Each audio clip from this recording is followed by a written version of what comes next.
Most people hand over their license the moment someone asks for it, but there may be one simple question worth asking before you do.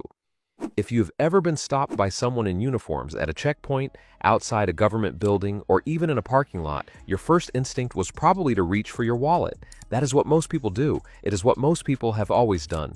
But in 2026, more Americans are starting to learn that the situation may be a little more nuanced than that. This is not about being uncooperative. It is not about avoiding legitimate authority. It is about understanding that different situations carry different rules, and that knowing the difference can matter depending on where you are and who is asking. There is more to this than most coverage has explained. Let us start with what most people assume. When someone in a position of authority asks to see your identification, the common belief is that you are always legally required to hand it over immediately. And in some situations, that assumption is correct. But the picture is actually more layered than that, and the details can vary quite a bit depending on the state you are in, the circumstances of the encounter, and the type of authority figure involved. In the United States, there is no single federal law that requires all citizens to carry identification at all times or to produce it on demand in every situation. Some states have what are called stop and identify statutes, which may require a person to provide their name and in some cases identification if a law enforcement officer has a reasonable suspicion that they have been involved in criminal activity. But even those laws vary from state to state. What applies in Texas may not apply the same way in California or Ohio. The one question that some legal educators and civic advocates suggest people keep in mind is simply this: am I legally required to show my ID right now? It is a calm, straightforward question. It is not confrontational. It does not assume wrongdoing on anyone's part. What it does is open a conversation about the actual legal basis for the request rather than defaulting automatically to compliance in a situation that may not require it. Here's where most of the confusion actually comes from.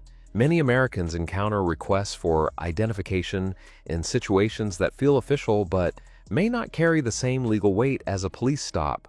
A security guard at a private shopping center, for example, operates under a different set of rules than a law enforcement officer. A contractor working at a government facility checkpoint may have specific requirements tied to that location.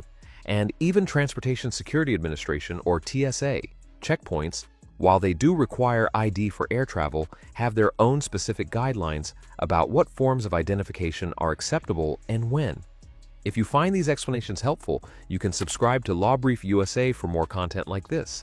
None of this means a person should be confrontational or uncooperative. Civil, respectful interaction is almost always the wisest approach. But understanding that asking a calm, clarifying question is, in most cases, entirely within your rights, that is worth knowing, especially for people who travel regularly, visit government offices for benefit appointments, or find themselves in situations where someone in a vest or uniform asks to see their license without a clear explanation of why. One detail that often surprises people is who this may not apply to. If you are driving a vehicle and a law enforcement officer pulls you over, the rules in nearly every state are clear. You are generally expected to provide your driver's license, vehicle registration, and proof of insurance. That is a specific legal context with well-established requirements. The nuances discussed here are more relevant to situations outside of a vehicle stop, such as a pedestrian encounter, an entry checkpoint, or a request from someone who may not be a sworn law enforcement officer.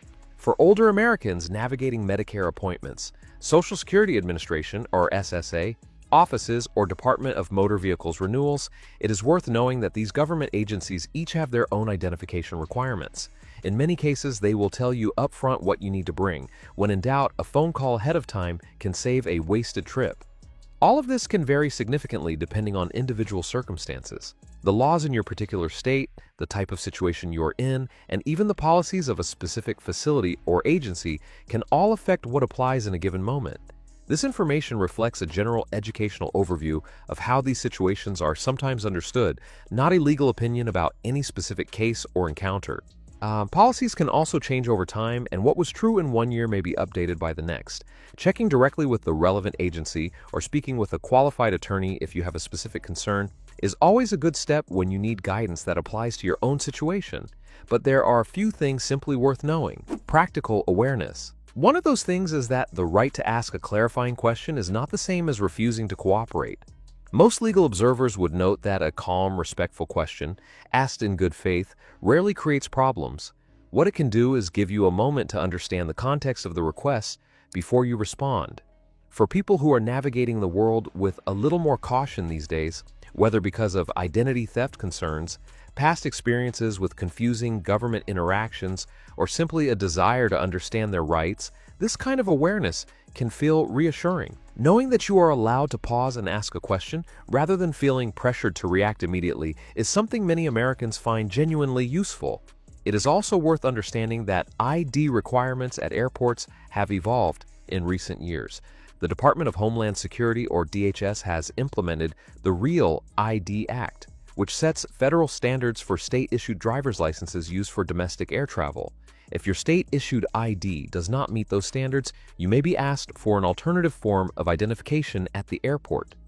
TSA publishes its accepted ID list on its website, and it is updated periodically. Knowing what you have in your wallet before you reach the checkpoint can make the experience much smoother. For seniors who may be renewing their licenses, updating their Medicare cards, or replacing a lost ID, understanding what documentation you may need ahead of time and what questions you are allowed to ask during that process can reduce a lot of unnecessary stress. At the end of the day, most interactions involving identification go smoothly and quickly. The goal of a video like this is not to create doubt or suspicion, it is simply to make sure you feel informed, not caught off guard when a situation comes up. That calm sense of knowing what to expect is something LawBrief USA tries to offer with every topic we cover. If this was useful to you, feel free to leave a comment about a topic you would like to see explained. We appreciate you taking the time to watch.